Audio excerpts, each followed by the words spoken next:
Très bien, sans plus attendre, aujourd'hui nous annonçons notre nouvelle série d'enquêtes, ou plutôt vous allez découvrir de quoi il s'agit. Elle commencera la semaine prochaine. Beaucoup d'entre vous ont deviné, d'ailleurs, et d'après ce que nous avons pu voir, une seule personne dans le chat en direct de vendredi a totalement trouvé la bonne réponse. Préparez-vous, car celle-ci va mettre Internet et les médias en ébullition. De plus tard dans l'émission, je vais vous montrer pourquoi je me suis complètement lassée de la politique, des conservateurs, de mon camp, pour ainsi dire. Ils deviennent tout simplement tellement hypocrites sur le sujet d'Elon Musk que ça me donne envie de pousser un coup de gueule. Donc, je vais m'accorder le droit de m'emporter sur ce sujet de sa 13e mère de ses enfants. Bienvenue à nouveau sur Candace.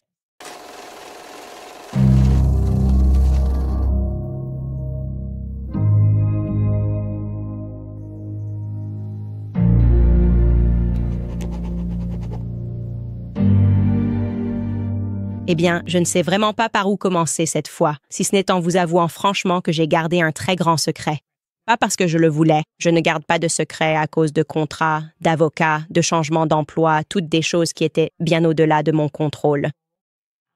Je suppose que ce que je devrais dire ici, c'est que vous devez savoir que bien avant que je ne commence à m'intéresser à Blake Lively ou Bridget McCrone, il y avait une autre série que j'avais très envie de réaliser. Et croyez-moi quand je vous dis que celle-ci va littéralement rendre les médias américains fous parce qu'elle les concerne directement. De très gros mensonges qu'ils ont racontés au public, et je dirais que ce sont des mensonges par omission. Comme nous l'avons appris grâce à l'article de Justin Baldoni et du New York Times, lorsque vous omettez certains faits qui transforment radicalement l'opinion publique, vous êtes un menteur, n'est-ce pas?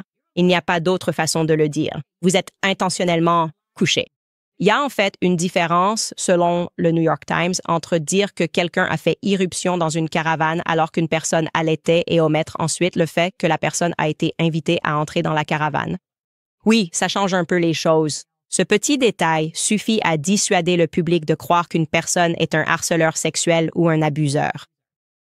Et bien sûr, quand ils font ce genre de choses, quand ils omettent intentionnellement certains faits, ils ont le pouvoir de ruiner la vie des gens à jamais.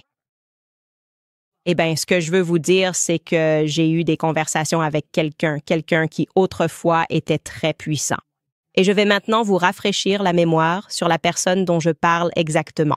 Le sujet de ma prochaine série, écoutez bien. Je veux commencer par remercier Harvey Weinstein d'avoir organisé cette journée incroyable. Qui est Harvey Weinstein? Ou mieux encore, qui était Harvey Weinstein? Harvey Weinstein est né en 1952 de Miriam et Max Weinstein, un tailleur de diamants de New York. Harvey a grandi à Flushing, dans le Queens, puis a fréquenté la State University at Buffalo College avant de décider d'abandonner ses études pour fonder une société de production musicale avec son frère, Bob Weinstein. Ils se sont concentrés sur la production indépendante de concerts de rock pendant les années 1970. Mais en 1979, les deux frères ont changé de cap et ont fondé Miramax, une société qu'ils ont nommée d'après leurs parents et qui s'est spécialisée dans les films indépendants. Ils ont fait leur grande percée dans l'industrie en 1990 avec le drame biographique My Left Foot, qui a valu à la société ses premières 2 Oscars. Les vannes d'Hollywood s'étaient ouvertes. Miramax a ensuite produit une série de films acclamés par la critique, notamment The Crying Game, Pulp Fiction, The English Patient, Life is Beautiful, Shakespeare in Love et Chicago, pour n'en citer que quelques-uns. Chicago. Cela a conduit à une production sans précédent de 10 années consécutives de films nominés aux Oscars pour le meilleur film. Je voudrais remercier Harvey Weinstein. Harvey Weinstein qui a cru en nous et a réalisé ce film. Merci Harvey Weinstein, surtout Harvey. Harvey et Bob Weinstein. Je tiens à remercier Mishpuka Weinstein. L'analyse a révélé qu'Harvey Weinstein avait été remercié ou loué 34 fois, soit autant de fois que Dieu. Et cela a du sens quand on comprend que, dans la culture païenne du culte des statues, Harvey Weinstein était un dieu. Je veux juste remercier mon agent, Kevin Huvein, et Dieu, Harvey Weinstein. Avec un accès apparemment illimité non seulement aux acteurs de premier plan, mais aussi aux chefs d'État. Il avait tout, le pouvoir, la richesse et le succès artistique. Cela signifiait qu'à Hollywood, Harvey pouvait faire ou défaire une carrière. Et personne ne le savait mieux que Harvey. Si je vois une seule voiture, Bob De Niro et moi, on s'en occupera, et bien comme il faut. Bonne soirée, mec! Ne travaille plus jamais dans cette ville, n'y retourne jamais. Ne fais rien tomber. Mais des fissures ont commencé à apparaître. D'abord avec des rumeurs d'inconduite tournées en blague. Félicitations, vous 5, vous n'avez plus à faire semblant d'être attirés par Harvey Weinstein.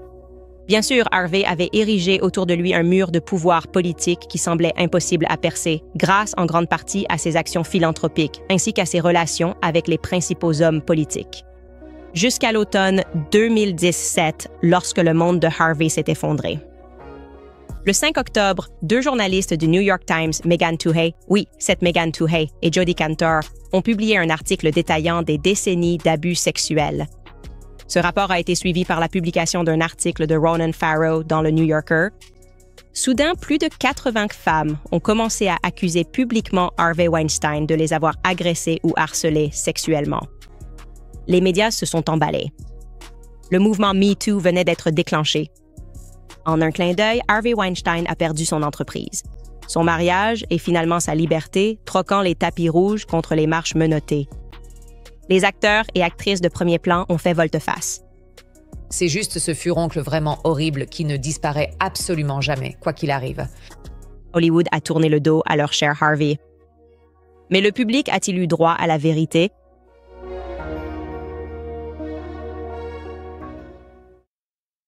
Vous allez devoir me croire sur parole quand je vous dis que non.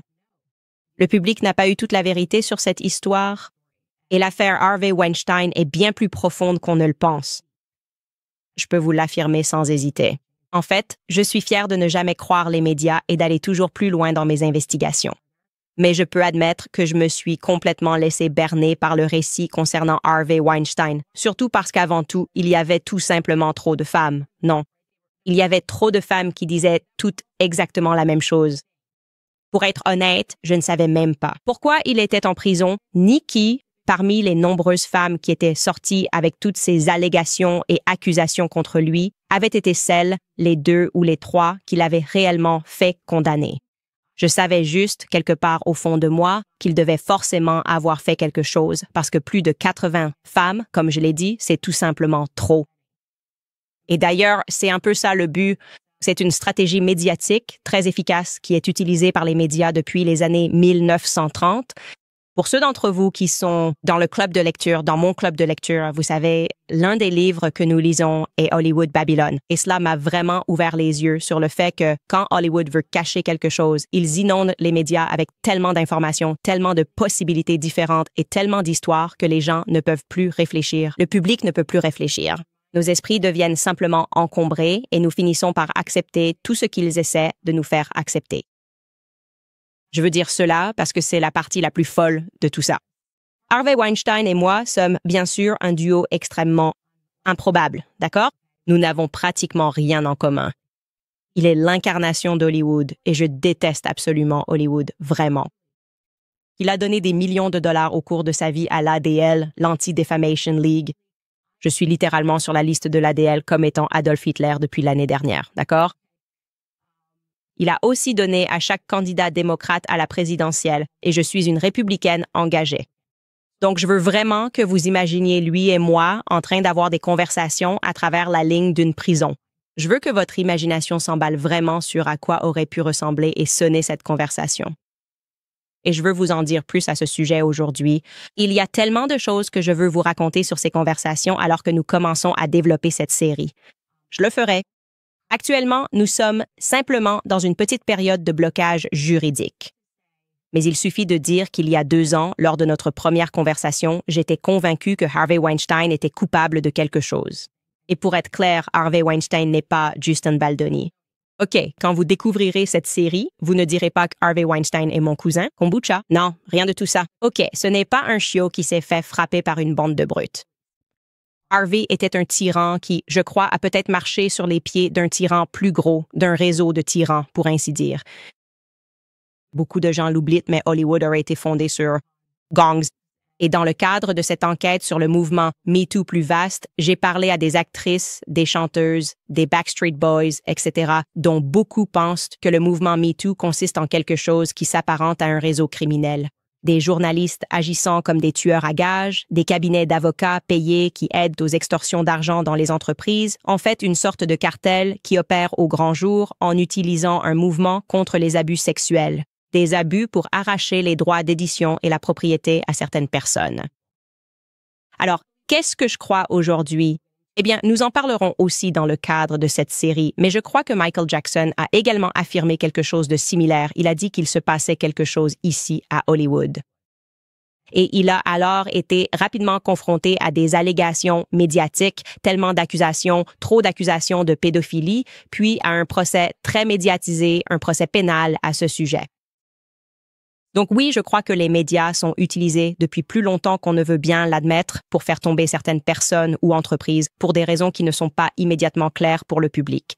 Et concernant Harvey Weinstein, après avoir étudié l'affaire pendant des années, je pense que son procès à New York a été justement annulé. Et que cette fois, le public, et maintenant je m'adresse à vous, TikTokers, journalistes, citoyens, alors que je commence à vous donner ces faits et à vous fournir des informations que les tribunaux n'ont pas autorisées à être présentées, vous feriez mieux de prêter une attention particulière car il va bientôt être rejugé. Et je vous garantis que vous serez aussi absolument choqués que je l'ai été. Je crois vraiment que les TikTokers, les mamans détectives, il est temps de commencer à s'intéresser aux journalistes Megan Twohey, Jodi Kantor. Ronan Farrow, renseignez-vous un peu sur ces familles, leurs familles. D'où viennent ces personnes? Pourquoi leur décerne-t-on des prix Pulitzer? Je m'attends à ce que l'affaire Harvey Weinstein à Los Angeles, qu'il a également fait appel, soit elle aussi annulée. Et je sais que dire tout cela aujourd'hui vous semble probablement fou, aussi fou que cela a pu paraître il y a 1 an quand j'ai dit « Hey, Brigitte McCrone est un homme biologique ». Et maintenant, beaucoup d'entre vous réalisent que cela ne semblait pas si fou que ça. Alors, croyez-moi, j'ai les preuves. Je ne dirai jamais de telles choses sans preuves. Et ici, les preuves sont nombreuses et elles sont sombres. Et cela pointe simplement vers quelque chose de vraiment néfaste qui se passe à Hollywood et dont les tentacules s'étendent partout. Et je dirais ceci, à bien des égards, Harvey a vraiment facilité sa propre chute parce qu'il était sans aucun doute, comme je l'ai dit, ce n'est pas Justine Baldoni. Il était sans aucun doute un homme très immoral. Je veux que ce soit bien clair. C'est une chose qui n'a pas changé dans ma façon de voir les choses. Je ne suis pas du genre « Oh mon Dieu, Harvey ». Non, c'était un homme immoral. Il trompait sa femme. Il criait sur ses assistants. Il gérait le péninsula comme si c'était un bordel. D'accord, il traitait les journalistes comme s'ils étaient la lie de la terre. Donc, c'est très difficile. Il m'a été très difficile de vraiment m'en tenir aux faits. Il m'a été difficile de réconcilier immédiatement qui était cette personne avec la possibilité qu'au final, et je parle maintenant spécifiquement des crimes pour lesquels il a été inculpé, des raisons pour lesquelles il est en prison. Il m'a été difficile au début de réconcilier le fait qu'il ait pu être intentionnellement condamné à tort. Mais la semaine prochaine, je vais vous inviter tous à plonger avec moi dans le terrier du lapin dans notre série d'enquêtes qui s'intitulera « Harvey parle ». Et donc, ce que cela signifie pour les gens d'Hollywood qui regardent ceci, les agents de relations publiques, les célébrités, oui, vous savez ce que je sais. Beaucoup d'entre vous étaient plutôt contents qu'il soit en prison, disparu, qu'on n'ait plus jamais à penser à ce type. Mais vous savez, c'est quelque chose d'assez étrange. Quand Harvey Weinstein avait autant de pouvoir, beaucoup d'entre vous, les célébrités de premier plan qui riaient et faisaient des blagues, êtes passés de l'appeler Dieu à le jeter sous le bus. J'imagine que Harvey Weinstein a peut-être été votre premier coup de fil quand vous étiez vous-mêmes en difficulté. C'est pour ça que vous le voulez en prison. C'est pour ça que vous ne voulez jamais qu'il parle. Harvey Weinstein, c'est probablement où beaucoup de cadavres d'Hollywood sont enterrés, parce qu'il a sans doute aidé à les enterrer. Tout ce que je sais, c'est que vous, et je parle à vous, Hollywood, vous êtes prévenus. Alors, restez à l'écoute. Bon, les amis, je veux vous parler d'un de nos sponsors, Good Ranchers. Saviez-vous que plus de 85% du bœuf nourri à l'herbe vendu en magasin est importé? C'est parce que la loi sur l'étiquetage du pays d'origine a été abrogée en 2015. Désormais, la viande peut être emballée ici aux États-Unis et obtenir la mention « Produit des États-Unis », même si elle est née, élevée et abattue à l'étranger. Mais GoodRanchers.com change la façon dont vous achetez votre viande. Leur viande est née, élevée et abattue ici même, aux États-Unis, donc vous savez exactement d'où elle vient. Elle est exempte d'additifs cachés, sans antibiotiques, sans hormones ajoutées et sans huile de graines. Vous pouvez également découvrir la boîte exclusive Candace Owens avec mes sélections personnelles. Soutenez mon émission et soutenez directement les éleveurs américains en allant sur goodranchers.com/Candace pour faire vos achats dès aujourd'hui. Et en ce moment, Good Ranchers lance sa promotion Nouvelle année, nouvelle viande. Ainsi, vous et votre famille pouvez facilement obtenir la qualité que vous méritez. Vous pouvez donc vous abonner à l'une de leurs boîtes et recevoir du bœuf haché, des filets de poulet et du saumon gratuit dans chaque commande pendant plus d'1 an. De plus, vous bénéficierez de 40 $ de réduction en utilisant mon code Candace lors du paiement. C'est une protéine de haute qualité, saine, dans chaque commande, livrée gratuitement à votre porte pendant toute une année. Rendez-vous dès aujourd'hui sur goodranchers.com. Et n'oubliez pas d'utiliser mon code Candace pour obtenir votre viande gratuite et 40 $ de réduction. De plus, même si vous pensez que c'est un peu exagéré, l'IA est soudainement partout, des voitures autonomes à la médecine moléculaire en passant par l'efficacité des entreprises. Si ce n'est pas encore dans votre secteur, cela arrive probablement très vite. Mais l'IA nécessite beaucoup de rapidité et de puissance de calcul, alors comment faire face à des coûts qui deviennent incontrôlables? Il est temps de passer à la prochaine génération du cloud avec Oracle Cloud Infrastructure, également appelée OCI. OCI est une plateforme ultra rapide et sécurisée pour votre infrastructure, base de données, développement d'applications, ainsi que pour toutes vos charges de travail en IA et en apprentissage automatique. OCI coûte 50% moins cher pour le calcul et 80% moins cher pour le réseau, ce qui vous permet d'économiser une somme considérable. Des milliers d'entreprises sont déjà passées à OCI, dont Vodafone, Thomson Reuters et Suno AI. En ce moment, Oracle propose de réduire de moitié votre facture cloud actuelle si vous passez à OCI. Pour les nouveaux clients américains avec un engagement financier minimal, l'offre prendra fin le 30 et 1 mars. Vérifiez donc si votre entreprise est éligible à cette offre spéciale sur oracle.com/Candace. Encore une fois, c'est oracle.com/Candace. Bon, les amis, il faut que je pousse un coup de gueule à propos de cette histoire avec Elon Musk en ce moment. Alors, soyez indulgents avec moi. Je veux dire, je pense que tout le monde a un peu senti que je devenais un peu apathique sur le sujet de la politique. Et il y a une raison à cela. Je vous l'ai déjà dit, mais si vous aimez vraiment les gens en politique, ne cherchez pas à les connaître. Ne les rencontrez pas. Je crois qu'il y a même une expression pour ça. C'est un peu comme ne rencontrez pas les personnes ou les célébrités que vous admirez, parce qu'en apprenant à les connaître, vous risquez d'être déçus et ça va tout gâcher pour vous. Et c'est un peu ce que j'ai vécu ces dernières années, où je me suis rendu compte que je ne suis pas certain que la gauche ou la droite soient vraiment attachés à des principes, et qu'ils sont peut-être simplement attachés à l'idée de s'attaquer les uns les autres. C'est ça. On en a parlé la semaine dernière. Elon Musk a eu un autre enfant secret. Je dis un autre parce que ce serait apparemment son 13e enfant, du moins à la connaissance du public. Je le ferais. Je parierais vraiment qu'il y a plus de 13 enfants quelque part. Mais nous avons découvert celui-ci parce que la mère du bébé en question, Ashley St. Claire, a décidé de révéler la nouvelle sur son compte Twitter, son compte X.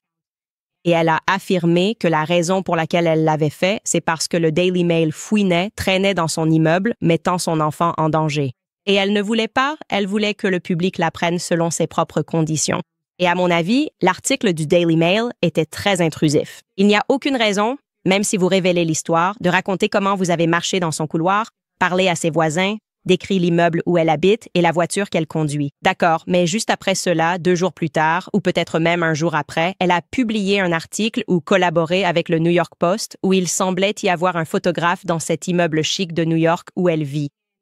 Et au-delà de ça, elle a depuis publié des correspondances privées sous forme de messages textes entre elle et Elon Musk à divers médias. Et c'est juste étrange. C'est comme si Elon Musk disait « Faisons un autre enfant. Faisons plein de bébés. » On dirait qu'il veut juste peupler le monde avec plein de femmes différentes. Et elle a aussi annoncé qu'elle poursuivait Elon Musk à New York pour établir la paternité et aussi pour obtenir la garde exclusive. Et cela a provoqué une crise chez les conservateurs, d'accord? Et je mets « conservateurs » ici, entre guillemets. La perspective générale était, c'est évidemment une croqueuse de diamants. Et elle serait tombée enceinte exprès de lui pour s'en prendre à l'argent d'Elon Musk. Elon Musk lui-même a en quelque sorte renforcé cette idée en commentant sur divers fils de discussion de personnes qui étaient autrefois amies avec Ashley St. Claire.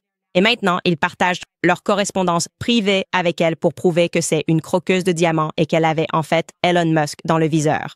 Elon Musk est la victime de cette histoire. C'est un homme de 53 ans censé être l'une des personnes les plus intelligentes au monde. Il est l'homme le plus riche du monde. Mais la version ici, c'est qu'il a été victime parce que, vous savez, Ashley St. Claire s'est un peu immiscée et il n'avait aucune idée de ce qui l'attendait. C'est ça. Et donc, il y a une personne en ligne, Isabella Moody, qui dit en gros « Je partage des messages personnels avec Ashley St. Claire, parce qu'elle a partagé des messages personnels avec Elon Musk. Et voici ce qu'elle a tweeté. Je vais vous le partager parce que c'est à cela qu'Elon Musk a répondu en disant qu'elle était d'accord avec Laura Loomer. Elle a écrit « Je n'avais pas l'intention de publier ceci, mais maintenant cache-les saints ». Claire a divulgué ses messages privés sur Signal avec Elon Musk. Après avoir menti en disant qu'elle voulait de la vie privée, voici une preuve supplémentaire qu'Ashley avait prévu de piéger Elon avec un bébé. Elle m'a envoyé ces messages en mai 2023 lorsqu'elle a rencontré Elon pour la première fois et a commencé à coucher avec lui. Elle a dit « J'ai besoin de ces bébés fusés et j'ai besoin d'une légende pour séduire Elon Musk en mai 2023. » Voyez les dates ci-dessous. Elle ne se soucie pas de la vie privée. Elle avait prévu de le séduire de son propre aveu et maintenant elle divulgue ses messages. Donc, je divulgue ces messages qu'elle m'a envoyés, d'accord? Parce que, comme l'a dit Laura Loomer ci-dessous, nous devons condamner les croqueuses de diamants dévergondés. Et ensuite, elle publie les messages. Et c'est Ashley Sainte-Claire qui dit « Elon m'a suivi. J'ai besoin de ces bébés fusés, lol. » Et Ashley répond « Oh mon Dieu, c'est pas possible.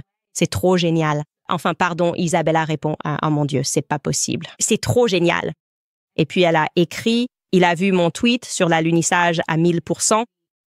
Écoute, je vais me sacrifier pour l'équipe, séduire Elon et monter dans une fusée pour voir ce qu'il se passe. » Et ensuite, elle a dit, Isabella a dit, « Oh oui, tu dois le faire pour le bien de la société. » Donc, quand je lis ces messages, j'ai l'impression de lire une blague, un délire entre deux filles.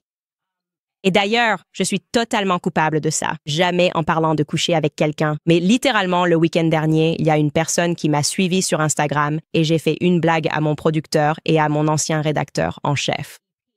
Et j'ai dit, un tel vient de me suivre. Donc, plus aucun de vous ne me regarde maintenant. Je porterai des lunettes de soleil à l'intérieur pendant que je poursuis cette amitié. C'était juste une blague. Tu vois, donc je ne sais pas si on est censé prendre ça au pied de la lettre, mais ce que nous savons, c'est qu'elle a ensuite eu un bébé avec Elon. Et donc, Elon répond à cela. Et il écrit « Wow ». Wow. Et ça m'agace parce que c'est d'abord et avant tout sa réponse qui m'agace. Isabella peut partager ce qu'elle veut. En politique, tout est permis. C'est comme ça que ça se passe. Les gens se retournent les uns contre les autres tout le temps, se poignardent dans le dos. Mais Elon Musk qui répond « Ouah », comme s'il venait juste de l'apprendre. C'est l'homme le plus riche du monde. OK, arrêtez. Juste les conservateurs, arrêtez. Si Elon Musk voulait employer chaque personne à Nashville et consacrer leur travail à rechercher chaque tweet et chaque pensée qu'Ashley Sainte-Claire a eue depuis sa naissance, il pourrait le faire. C'est ça, être l'homme le plus riche du monde. Il a une richesse qui ne se calcule même pas. Il a tout, le monde entier, toutes les ressources à portée de main, au point qu'il peut simplement choisir des filles comme Ashley, avoir 13 enfants, la majorité, je crois, par gestation pour autrui, et FIV.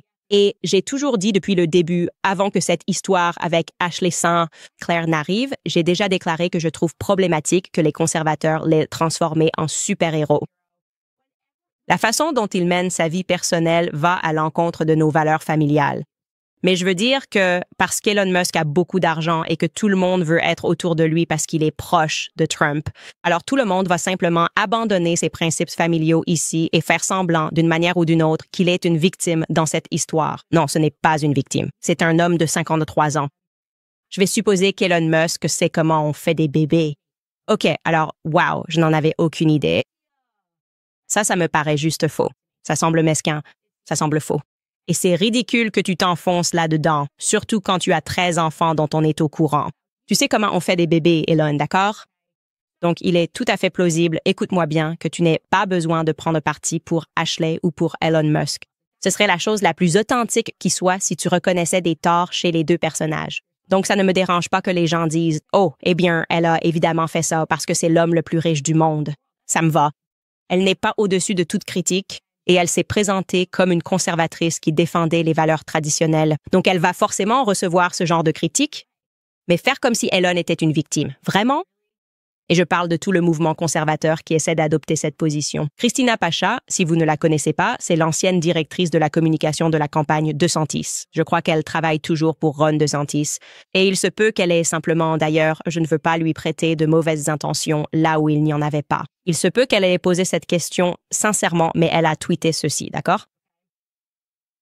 Quelqu'un a dit garde exclusive. Pourquoi?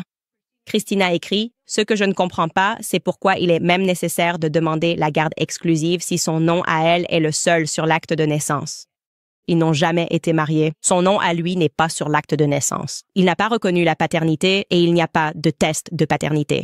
Alors pourquoi la garde serait-elle même contestée? Donc peut-être qu'elle pose cette question, comme je l'ai dit, de façon sincère, mais ce que cela sous-entend ici, c'est, eh bien, il t'a mise enceinte. Tu as eu ton bébé.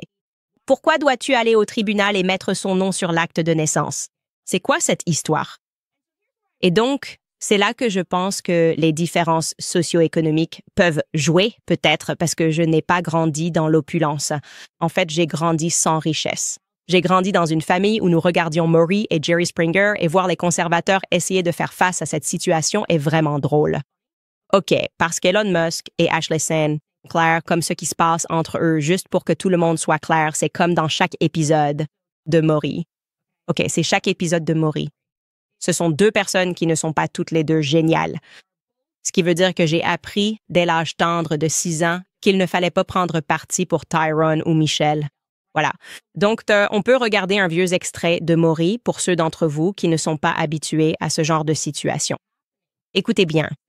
Tout le monde, accueillons Michelle de retour sur le plateau de Maury. En coulisses, voici le fiancé de Michelle, Tyrone. Vous voyez, Michelle et Tyrone sont déjà venus ici 2 fois auparavant. Tyrone a déjà 2 avertissements contre lui. Il y a 3 ans, une femme a affirmé que Tyrone était le père de son bébé. Et c'était vrai.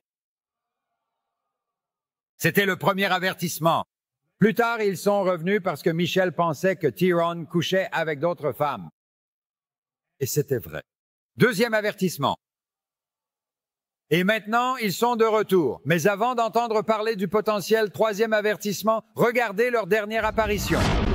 La première fois que nous avons rencontré Michelle, elle et son petit ami Tyrone sont venus à l'émission pour prouver qu'il n'était pas le père du bébé de son ex-petit ami Deja. Vous entendez parler d'une femme qui dit qu'elle a eu un bébé avec lui qui s'appelle Deja? Il a dit que le bébé n'était absolument pas le sien, et ce, pendant toute la durée de sa grossesse. Es-tu le père de ce petit garçon? Oui, non. Tu l'es.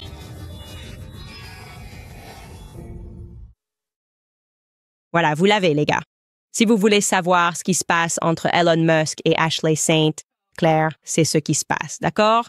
Apparemment, je ne me rendais pas compte qu'à 6 ans, en regardant Maury, j'avais déjà acquis une meilleure morale que la majorité des gens du mouvement conservateur, qui répètent en gros ce que chaque Tyrone dans les épisodes de Maury dit. Oh, elle est ceci, elle est cela, elle ment, c'est une bip, bip, bip, bip, bip. Elle couche avec tout le monde, Maury. Elle couche avec tout le monde. Ce n'est pas mon gosse. Ce n'est pas mon gosse. Et puis, personne n'a vraiment de la peine pour la fille non plus parce que, oui, elle couche avec quelques personnes. Et puis, on découvre que c'est lui le père. Donc, en fait, ça n'a aucune importance qu'elle couche avec quelqu'un. Je me fiche que tu penses qu'elle est une croqueuse de diamants. Je me fiche que tu penses qu'elle couche avec plusieurs personnes ou qu'elle est tout manigancée. Je me fiche qu'Elon Musk ait trouvé Ashley Saint, Claire, dans un club de striptease. Je me fiche qu'il l'ait engagée comme prostituée professionnelle et qu'elle soit tombée enceinte cette nuit-là. C'est son enfant si c'est son enfant. Il doit s'en occuper. C'est juste une question de cohérence morale.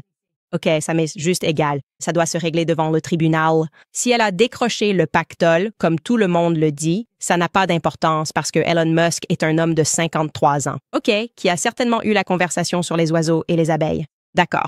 Et maintenant, je vais vous montrer de quoi je parle quand je parle d'hypocrisie et pourquoi je crois que les gens réagissent à l'argent. Et c'est ce qui arrive quand on a un mouvement qui n'est plus façonné par la croyance chrétienne. Il s'agit simplement de convictions politiques, ce qui signifie que vous le ferez. Il faut que tu adores quelque chose. Et pour moi, c'est comme s'ils vénéraient tous l'argent.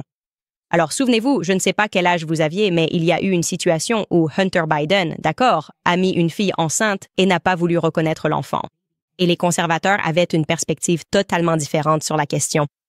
Donc, je veux vous montrer cet extrait de Megyn Kelly qui parle d'Ashley Sen, Claire dans son émission très récemment. Elle reçoit Michael Knowles. Désolé, Michael, nous n'avons pas inclus tes points de vue dans cet extrait. Écoutez bien. Je ne comprends pas comment ces femmes pensent que leur seule voie vers la réussite financière est d'épouser un homme riche ou de tomber enceinte d'un homme riche pour qu'il paie leur train de vie. Pour moi, c'est tellement dévalorisant. Allez gagner votre propre argent. Si tu veux être riche, si tu veux un bel appartement, pourquoi tu ne travailles pas? Pourquoi tu ne le gagnes pas toi-même? Pourquoi tu essaies juste de te trouver un homme riche? C'est tellement tordu. C'est mal. J'ai l'impression que d'accord, et puis j'ai presque fini. Si tu couches avec un homme riche et si tu tombes enceinte de son enfant, alors quand ça ne marche pas, fais-le avec dignité. Ne va pas sur Twitter. Je ne la crois pas sur l'histoire des tabloïds. Je ne la crois pas parce qu'on dirait qu'elle veut de la publicité. Elle a fait tout un grand reportage avec le New York Post. Elle veut de la publicité. Même si un tabloïd était sur le point de révéler l'affaire, alors il la révèle et tu ne dis rien. C'est la manière élégante et distinguée de gérer ça.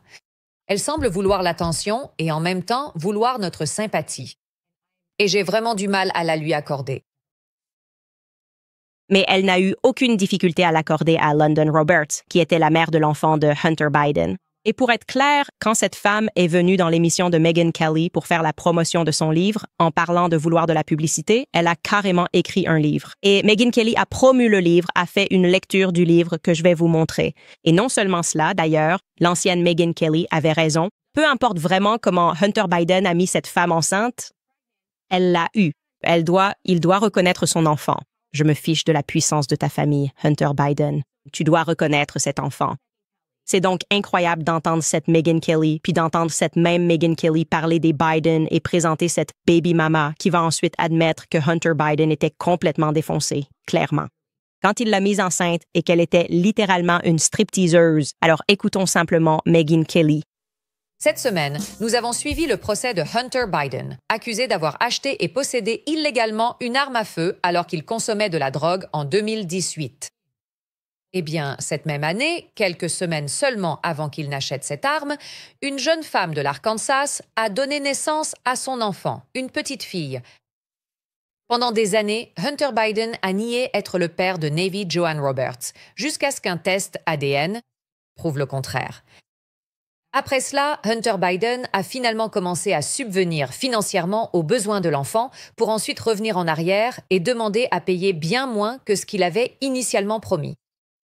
Pendant tout ce temps, le président Joe Biden, qui se vante de nous parler de la grande unité de sa famille, a refusé de reconnaître cette petite fille, tout simplement.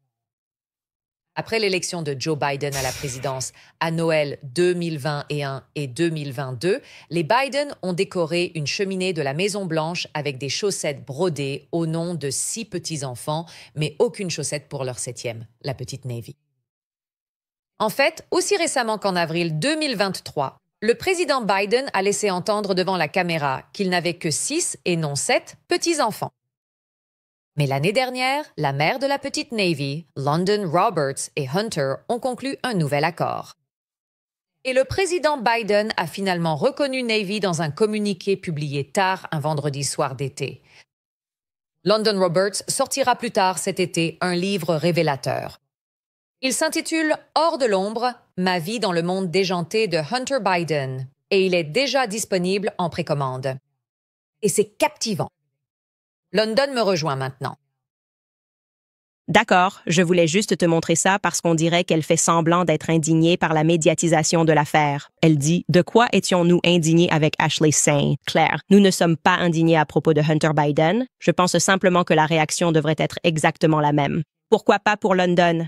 Quand elle, comme je l'ai dit, raconte sa rencontre avec Hunter Biden, décrit le fait qu'il y a littéralement du matériel de drogue devant lui, que Hunter Biden est littéralement sous l'emprise de drogue. Donc il pourrait au moins dire « On a profité de moi parce que j'étais complètement défoncé. Cette femme a couché avec moi. J'étais sous l'emprise de drogue. J'étais un débauché. » Elon Musk n'a aucune de ces excuses. Et pourtant, nous sommes prêts à condamner ou à défendre Elon Musk pour une raison que je ne comprends pas, alors que nous étions tous prêts à condamner Hunter Biden, comme nous aurions dû le faire. Voici encore une fois un dernier extrait. Où elle décrit, il s'agit de London Roberts, qui explique à Megyn Kelly dans quelles circonstances elle a rencontré Hunter Biden. Écoutez bien. Vous écrivez dans le livre, c'est assez extraordinaire, que vous entendez de l'autre côté de la porte le mot en F. Alors vous entrez, vous poussez la porte, vous demandant ce qui se passe là-bas. Et vous voyez un homme assis sur une chaise de bureau, penché sur un petit bureau, en train d'organiser méticuleusement une série de petits tubes en verre et de fils de cuivre. Il a l'air déterminé. Il ne porte pas de vêtements de soirée comme tout le monde. Au lieu de cela, il est assis, là, en caleçon coloré avec des perroquets partout. Je suis intriguée.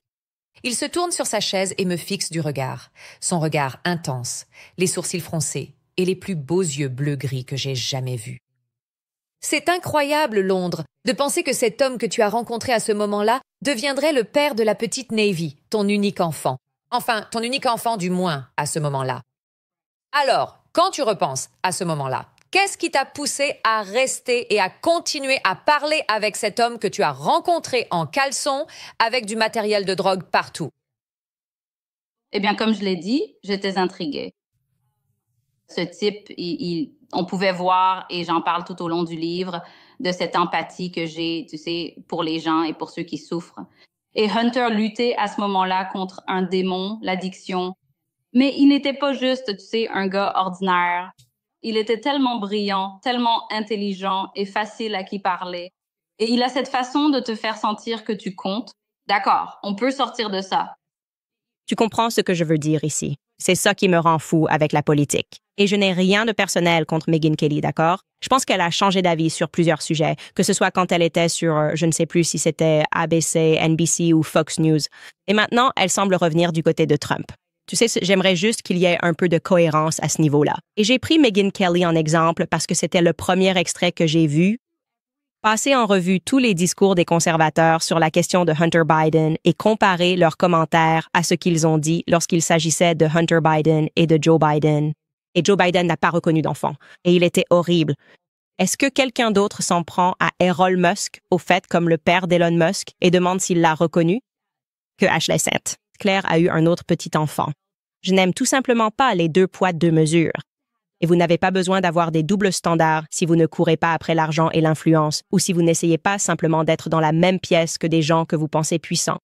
Si vous avez simplement une vision de la vie et que vous pensez que les pères devraient s'occuper de leurs enfants, et si elle doit établir la paternité, d'ailleurs, pour ceux d'entre vous qui ne connaissent pas Maury, la raison pour laquelle il faut le faire, c'est parce que vous ne pouvez pas obtenir de pension alimentaire tant que ce n'est pas fait. Il faut une preuve que la personne inscrite sur l'acte de naissance est bien le père. Vous devez établir la paternité. De plus, lorsqu'il s'agit de prendre des décisions concernant leur scolarité ou ce genre de choses, il faut établir la paternité. Il y a donc des raisons pour lesquelles les femmes font cet effort pour établir la paternité. Et encore une fois, j'ai appris ça quand j'avais 6 ans en regardant Maury. Mais je ne ressens pas vraiment ce parti soi-disant pro-valeurs familiales qui ne s'en prend qu'à Ashley Saint, Claire, et faire comme si la façon dont Elon Musk mène sa vie et essaie de peupler le monde avec son sperme était parfaitement acceptable simplement parce qu'il est proche de Trump. C'est nul, c'est juste nul. Et c'est ce que je voulais dire sur ce sujet. Très bien, les amis, avant de continuer, je veux vous rappeler qu'aujourd'hui, la personne moyenne ressent la pression financière plus que jamais. Les dépenses augmentent, les salaires ne suivent pas, et beaucoup de gens trouvent impossible de joindre les 2 bouts, avec peu d'argent restant après avoir couvert les besoins de base. Il n'est donc pas surprenant que beaucoup se tournent vers les cartes de crédit pour s'en sortir, se retrouvant avec des soldes élevés et des taux d'intérêt dans les 20 ou même 30%. Donc, si vous êtes propriétaire et que vous êtes coincé dans le cycle de l'endettement, vous devez appeler mes amis chez American Financing. Leur conseiller hypothécaire, rémunéré à salaire, aide les propriétaires à économiser 800 $ par mois, vous permettant de remettre votre argent là où il doit être. Si vous agissez maintenant, vous pourriez être en mesure de sauter votre prochain paiement. Il n'y a aucun frais, cela ne vous coûte rien de découvrir combien vous pourriez économiser. Il est temps de vous libérer du stress de la dette. Parlez à American Financing aujourd'hui et reprenez le contrôle de votre avenir financier. Appelez 807 95 12 10. C'est le 807 95 12 10. Ou rendez-vous sur americanfinancing.net/Owens. C'est americanfinancing.net/Owens. Au fait, pour rester sur le même sujet de l'indignation et du fait que je ne ressens rien, les gens s'affolaient hier à propos d'un rapport vieux de 2 semaines concernant les Eagles qui auraient soi-disant prévu de ne pas se rendre à la Maison-Blanche. Et personne ne sait si c'est vrai. Les États-Unis. Le Sun américain a rapporté cela 3 jours avant le Super Bowl. Il se trouve que les Eagles n'allaient pas rendre visite à la Maison-Blanche s'ils gagnaient le Super Bowl. Le rapport aurait apparemment été déclenché par une question posée aux propriétaires concernant leur éventuelle visite ou un possible boycott. Et il a répondu « Je veux juste gagner dimanche ». Et le rapport a été largement ignoré jusqu'à ce qu'il ressorte hier sur Twitter pour une raison quelconque. Et tout le monde a commencé instantanément à s'attaquer, à prendre parti politiquement et à se crier dessus au sujet d'une visite à la Maison-Blanche. Parmi eux, bien sûr, Megyn Kelly. Elle était très en colère, a lâché encore quelques grossièretés à ce sujet. Pareil, allez vous faire voir, les Eagles. Mon mari est fan, donc je me suis laissé entraîner, mais merde à ces conneries. Je crois juste que je n'arrive plus à m'intéresser à ces visites. Je me fiche que les Eagles rendent une visite à Joe Biden. Je me fiche que les Eagles rendent visite à Trump. Je me fiche que les Eagles veuillent venir chez moi me rendre visite. Je me fiche que les Eagles ne veuillent plus jamais rendre visite à qui que ce soit. Je suis tellement fatiguée de la politisation du sport, je m'en fiche complètement, d'accord? Franchement, que ce rapport s'avère vrai ou faux, ça m'est égal. Laissez les Eagles faire ce qu'ils veulent, car c'est devenu un vrai spectacle. La NBA ou les champions iront-ils à la Maison-Blanche? Pourquoi ne pas simplement arrêter que toutes les équipes sportives visitent la Maison-Blanche? Pourquoi ne pas mettre fin à cette tradition stupide? C'est pour ça qu'on ne peut pas avoir de belles choses, c'est vrai, désolé. En Amérique, on ne peut plus avoir de belles choses car tout le monde se déteste sans raison. On ne sait pas si le rapport est vrai. Tout le monde crie, s'énerve. Et franchement, peut-être qu'ils n'ont juste pas envie de voyager, pas envie de faire le trajet de Philadelphie à la Maison-Blanche. Il y a aussi un précédent où Trump ne les avait pas invités. Comme je l'ai dit, quand des choses censées nous apporter du plaisir et nous rassembler sont politisées et nous montent les uns contre les autres, pourquoi ne pas simplement y mettre fin? C'est pour ça que je préfère tout arrêter et trouver quelque chose sur lequel on peut tous être d'accord.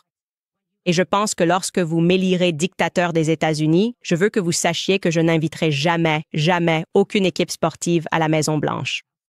Très bien, les amis, passons à certains de vos commentaires. J'ai hâte d'entendre ce que vous avez à dire sur Harvey Weinstein. Et je vous rappelle aussi à ceux qui se sont inscrits à notre club de lecture sur Candace que si vous voulez rejoindre le club de lecture à la dernière minute, c'est possible. Nous lisons Chaos. Demain, nous serons beaucoup plus organisés pour parcourir les chapitres parce que j'étais juste trop excitée la dernière fois. Je devais juste dire bonjour à tout le monde, mais le club de lecture se réunira à 18h, heure de l'Est. Nous essayons toujours de mettre en place le chat en direct, mais il semble qu'il nous faudra encore quelques semaines pour ça. Nous devrions donc avoir le chat en direct d'ici les 2 prochaines semaines, d'ici la fin des 2 prochaines semaines. D'accord, j'aborde certains de vos commentaires. Qui avons-nous ici? Najam, tu es le premier. Tu as dit merci, Candace, d'être courageuse et juste. Trisha écrit qu'elle vient à Hollywood et qu'il était temps. Continue. Les gars, vous n'avez aucune idée. Il y a tellement de noms. Je veux dire, vous allez aimer les grands noms. Je parle de stars de premier plan, des gens que vous allez commencer à regarder d'un autre œil, des personnes que vous pensiez être les méchants. Vous allez vous dire, waouh, il n'était pas un méchant. Des personnes que vous pensiez parfaites, vous allez vous dire, waouh, cette personne est un méchant. Je me suis trompée sur tellement de gens.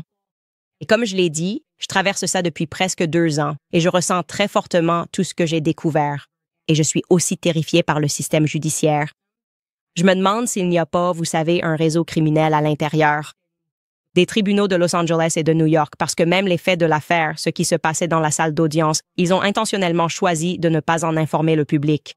Ils sont simplement restés sur les accusations et n'ont pas dit au public ce qui se passait dans la salle d'audience, parce que cela nous aurait terrifiés. Parce que peu importe ce que vous pensez de Harvey Weinstein, si un jour vous avez des ennuis, vous devrez passer par exactement le même tribunal. Donc, il ne faut jamais souhaiter que les tribunaux soient corrompus simplement parce que vous n'aimez pas quelqu'un. Rod écrit « Candace, tu déchires, bébé ». Maddie écrit « Merci d'exposer les pédophiles. Il est grand temps que nous arrêtions de les laisser faire en tant que groupe ethnique chrétien assyrien. Merci de parler des problèmes au Moyen-Orient de manière équitable. Merci beaucoup, j'en suis vraiment fière. » Et en fait, nous devrions faire une autre mise à jour et parler de ce qui se passe au Moyen-Orient, car il y a beaucoup de choses, surtout ce qui se passe en RDC. C'est tout simplement incroyablement horrible. Vache écrit « Peut-être une analyse approfondie de Justin Drew Bieber. J'espère qu'un jour tu le feras. Hailey Baldwin l'a détruit en profitant de sa notoriété. Je prie pour Justin tous les jours. » Je ne suis pas d'accord avec cette analyse. Nous avons déjà fait des épisodes sur Justin Bieber. Tu devrais aller les regarder. Il suffit d'aller sur l'onglet « En direct » et tu verras que nous avons fait quelques épisodes sur Justin Bieber. Et en fait, je pense que c'est tout le contraire. Je pense que Justin Bieber essaye de sortir d'Hollywood et on ne sort pas d'Hollywood. Il n'y a qu'une seule façon de sortir d'Hollywood et ce n'est pas la voie facile. Emiliano écrit « Que Dieu te protège, Candace ». Et d'ailleurs, pour revenir aux commentaires de Vache, comme tous les médias qui attaquent soudainement Justin Bieber à cause de ce que je sais sur ce qu'ils font. Si quelqu'un a quelque chose à révéler ou quelque chose à dire, j'ai des questions à ce sujet. Et peut-être qu'il y aura un moment et un lieu où nous pourrons faire une analyse approfondie sur Justin Bieber. Holisticology écrit « J'imagine que les soins paternels de l'enfant ne comptent que si tu es du bon côté de la politique. Oui, c'est juste. Est-ce qu'on peut simplement dire de façon cohérente, à gauche comme à droite, que si tu mets une femme enceinte et que tu sais comment on fait des bébés, et qu'elle ne t'a pas drogué, ce qui, dans les deux cas ici, aucun d'eux n'a été drogué. Hunter Biden s'est drogué lui-même et tu dois juste être responsable de ton enfant, mec. Tu n'es pas un héros parce que tu as mis une femme enceinte et qu'ensuite tu essayes de dire « Oh, eh bien, c'est une croqueuse de diamants ». C'est juste que je m'en fiche. Je me fiche que London Roberts t'ait poursuivi parce que t'es Hunter Biden. Je m'en fiche, tout simplement. Prends soin de l'enfant, reconnais l'enfant. Et c'est la seule personne, le seul véritable victime dans cette histoire. Il n'y a ni un côté ni l'autre à part l'enfant. C'est l'enfant qui est lésé lorsqu'il ne grandit pas dans un foyer stable. C'est l'enfant qui est lésé lorsqu'il a un père absent. Et je pensais que les conservateurs s'opposaient à cela. Je ne sais pas ce qui s'est passé ces derniers mois. C'est ça le problème d'ailleurs avec la culture hollywoodienne. Maintenant, cela s'infiltre dans la culture conservatrice où tout le monde est tellement ébloui par Elon Musk, tu sais, et pour une raison quelconque, ils n'arrivent pas à filtrer leurs valeurs et simplement dire « OK, je l'aime bien pour ça. Je l'apprécie pour avoir sauvé X parce que c'est le cas. » Mais je n'aime vraiment pas sa façon d'élever ses enfants, ni le fait qu'il mette enceinte plein de femmes, ce que je désapprouve. Love écrit « Je suis très curieux d'entendre ce que Candace va nous dire à propos de Rose McGowan, car elle a joué un grand rôle dans l'accusation contre Harvey. J'ai eu quelques conversations avec Rose McGowan et il est probable qu'elle apprenne cela. Et en fait, nous étions censés nous rencontrer au Mexique. Voilà une anecdote pour vous. Mais cela n'a pas pu se faire car j'ai malheureusement eu un changement d'emploi. En fait, je dirais plutôt un changement d'emploi chanceux. Mais ce que je veux dire, c'est que les choses ont été chamboulées. Donc, ça ne s'est finalement pas fait. Mais Rose McGowan, si tu regardes, faisons en sorte que cela arrive, qu'on puisse rester en contact. Fait intéressant, elle n'est pas une partisane du mouvement MeToo. Alors, ayons cette conversation. Colonel Kurtz écrit « Je respecte ton courage concernant Weinstein. Peux-tu nous donner des nouvelles de Marilyn Manson? » Tout cela peut faire partie de cette série sur Harvey, car nous allons passer en revue un à un tous les cas MeToo qui se sont effondrés. Le sien s'est effondré très récemment et il y avait des raisons à cela. Et j'avais déjà dit que Marilyn Manson allait être déclarée non coupable. C'est très effrayant de voir que les médias peuvent te pousser à souhaiter que quelqu'un perde sa liberté et tout ce qu'il possède. Et c'est pour ça que j'ai dit que les TikTokers devraient commencer par les journalistes. Commencez à regarder qui sont leurs parents, qui sont leurs familles, et le tableau commencera à s'éclaircir. Et enfin, Mig écrit « Tout ce dont je me souviens, c'est que ça a eu un énorme impact. Oprah est intervenu et a brouillé les pistes, et la fois d'après, il était en prison. C'était comme incinérer un corps trop vite. Oui, Mig, j'adore cette image. C'est le dernier commentaire parce que ça résume parfaitement ce que j'ai ressenti où je ne savais vraiment rien, mais je savais juste qu'il était mauvais. C'est ça. C'était comme si je me disais juste « Je ne sais pas, il est mauvais. » Et j'ai ressenti ça, et la raison même pour laquelle j'ai accepté de prendre son appel téléphonique. Je ne suis pas quelqu'un qui va se laisser convaincre. Toi, tu es à gauche. Moi, je suis à droite. Nous n'avons rien en commun. Et je me rends compte que même moi, j'ai le potentiel d'être complètement,